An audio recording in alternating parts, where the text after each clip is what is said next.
Since I've been in this series, I'm going this week and next week. If the Lord say so, next week I will close it out. But I heard something on a couple of days ago. I was listening to something, and it kind of gave me one more thought or one more topic on your way home that I thought we should look into.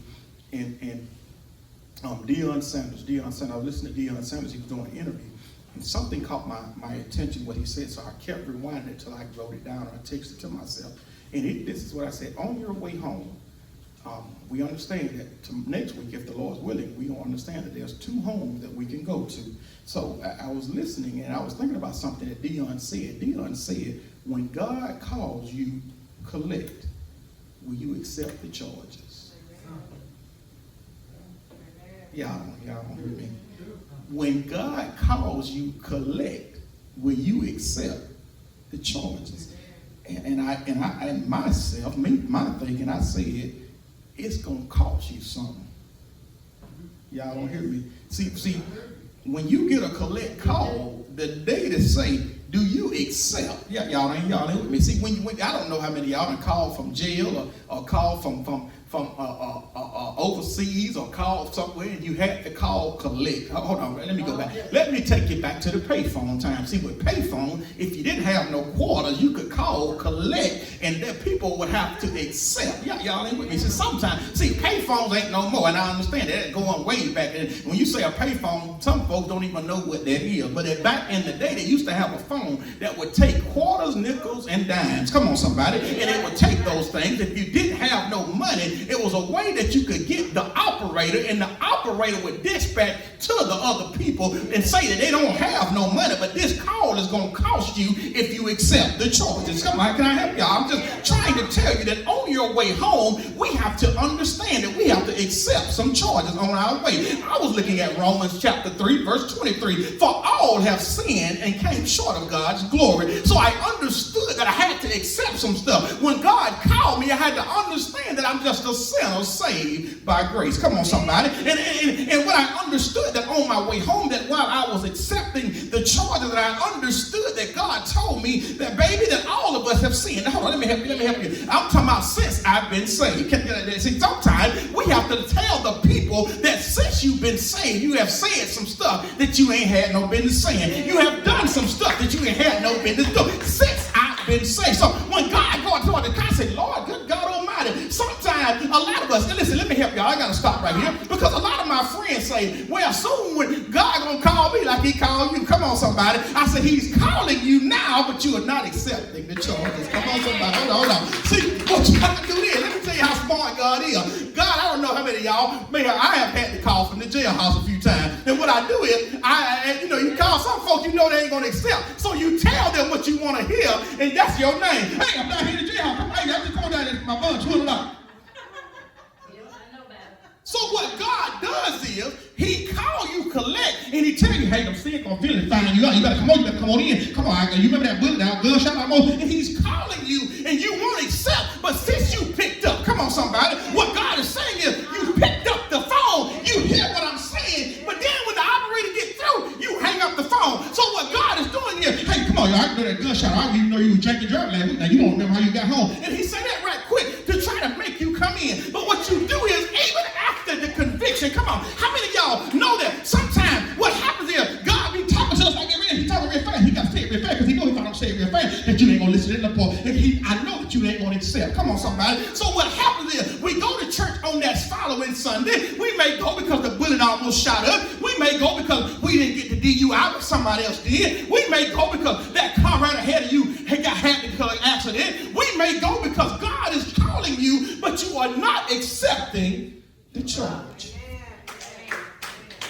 Can I just help y'all? When we find out that on our way home that all of us are sinners saved by grace, we are all sinners. We all find out that the only way we got here is because of what God did, and it's nothing that we did. That's what helps us. Can I just help y'all? Listen, we find out that it is by grace that we are saved. Is what the Bible says in Ephesians chapter 2, verse number 8. For by grace are you saved through faith, and that not of yourselves, it is the gift of God, lest any man should boast. Right. What happens is, I have learned is that people get up here behind the pulpit and make you think that salvation is in stop drinking, stop smoking, amen, stop shacking, amen, get a job, don't take no tattoos. And they think salvation is in that stuff. So people don't want to get saved because we don't tell people the truth from here. Where I started at, come on somebody, we all started somewhere. And when I started, I went at that seat. I was at the very back seat, and I come in and I'll wait for service. You know how, I don't know about y'all, but when I used to just come in, me and Aunt Mamie get there, and Aunt Mamie walk, I'll just shuck and jive in the car, wait for Aunt Mamie to get on in there, because I know Aunt Mamie going all the way to the front, and I wouldn't go to the front. So what I do is I shuck and jive and act like I'm on the phone and looking for stuff all in the floorboard, because I know Aunt Mamie going to the front, but I have no intentions on going to the front. So what I do is I shuck and jive in the car. So I'm gonna drink this other soda, Aunt Mamie. I got my cologne somewhere in the car. I don't know my cologne it ain't, man. I'm gonna find the cologne before I come on in there. My peppermint, I gotta find it. And I would find everything. Come on, somebody. And then when Aunt Mamie come in and she get all the way to the front, then I sneak in and sit at the very back and hoping on nobody, you know. And one of them doors you take a certain stop and I found out what a crook was. I found out how to open the door right. I found out everything. I stick my feet in the door and let other folks go, I'm coming on in. And let them get their attention. And I would sneak off and I would just sit in the back. But I understood. Let me help y'all. Can I just help y'all? I understood that I had to be, hold on. Oh, this is what I heard. I heard this from somebody else. I don't understand. I don't remember who I heard this from. It said, we find out that, this is what we find out, that I don't have to be perfect. I have to be present. Can I help you? That was my end. I don't know why I went to the end right there, but that's my end. And I was going to end with this. And God said, no. I said, I don't have to be perfect. I have to be present. See, I got to talk about my own life. I wasn't perfect, but I was present. Shacking, but I was present. Still selling drugs, but I was present. Drinking, but I was present. So I understood that if I stayed present, that I would change because I was present. The pastor, listen, I'll never forget. I say this a lot. I tell people, I say, listen, I asked Elder Larry one time, I said, Elder Larry, why is pastor preaching the same thing every Sunday? He said, no, he ain't preach that last Sunday. He ain't preach. But guess what I was hearing? Heaven or hell? Heaven or hell? Heaven or hell? Every Sunday I said, why is he preaching heaven or hell every Sunday? Why is he preaching that? Why? Every Sunday, all the thing pastor preaching is heaven or hell, heaven or hell, heaven or hell. So I got my sidewalk. I said, Elder Larry, now pastor need to preach something different than this right here. Because he preaching the same thing every Sunday. But guess what? On my line, when he called me Colette Johnson, heaven or hell. I kept hearing heaven or hell, heaven or hell, heaven or hell. I said, I better answer this phone. Hello? Yeah, I accept them charges. I choose heaven. What I need to do now? Move up a few. I gotta come. Move to the front a little bit more. Okay. So I moved from there and I got right there in the middle. Then I moved from the middle and I got on the front. Then I moved from the front and I got to the deep. And I got up one Sunday and I got up and Lord said, say something. And I stood up and I said something out my mouth. And I said, well, you know what? God said he don't care about our clothes. He trying to save our soul. And Lord, I need my soul to be saved. Lord, that's what I need. And I'm coming to the altar now. I ain't waiting for no preaching. You gave me a chance. I'm coming right now.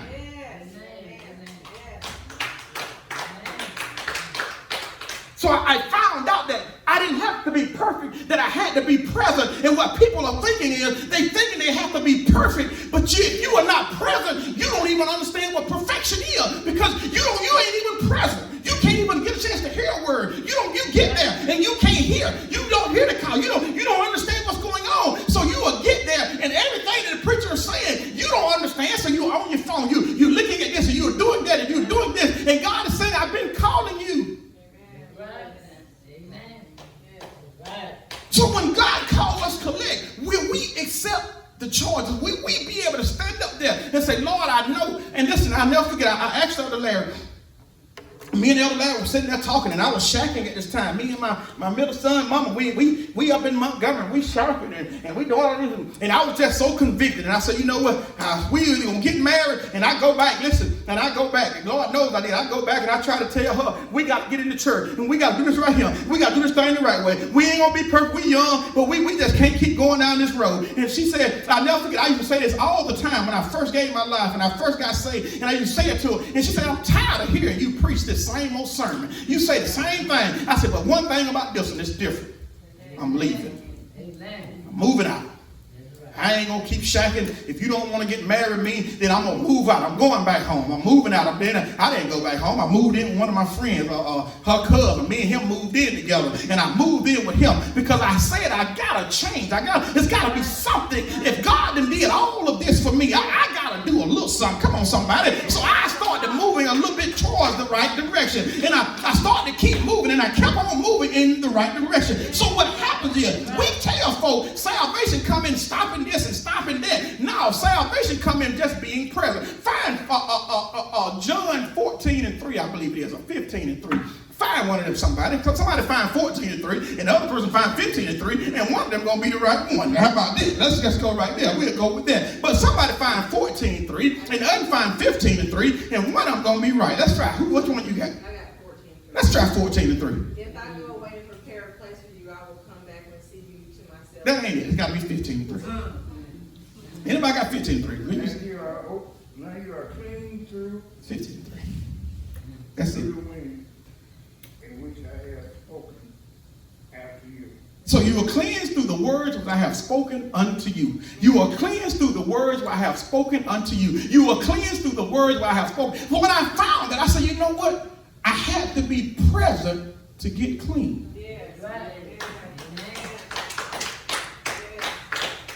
To be around people that stood up and gave their testimony. Some of the sisters would get up and say, yeah, my husband, yeah, he was running the road and he was doing all kind of things. But look at God. I'm telling you, stay faithful. God will move in your life. And look at him now. He's the deacon. I said, what you say now? Not the one that used to do. I remember some of that stuff when I was a child he used to do. And look at him now. Well, so I understood that if I was present, that the word would clean me up. Come on. That the word would make me hear nothing but heaven or hell and heaven or hell and heaven or hell or heaven and hell. I gotta get right. What the word would do is it would clean you up. So I can't do it, but I tell you, if you be present every Sunday, the word will get in you and it'll start to make you pull up your pants. The word will make you say, I can't wear this dress no more, trying to be pretty all in church. I gotta straighten myself up. The word will do it. I ain't gotta shame you. I don't have to bring out no towels. I don't have to bring out no sheets. I don't have to bring out none of that to try to shame you. I understand if you stay up under this thing called the word long enough, it's going to either draw you or drive you. And I have figured out that on my way home that a lot of folks going to be driven, and then it's going to either draw or drive. And a lot of folks going to be driven out of here. A lot of folks going to say, I don't go there no more because of this. And they think I don't go no more. I just don't. And they're going to understand that, baby, if you sit up under the word long enough, it's going to do one or two things, draw or drive. And a lot of folks have been driven out. They gone and they go over to other churches because I can fit in over there. I can play like they play. Come on. I told y'all about acting last week. A lot of folks go to other places because they can act just like them folks.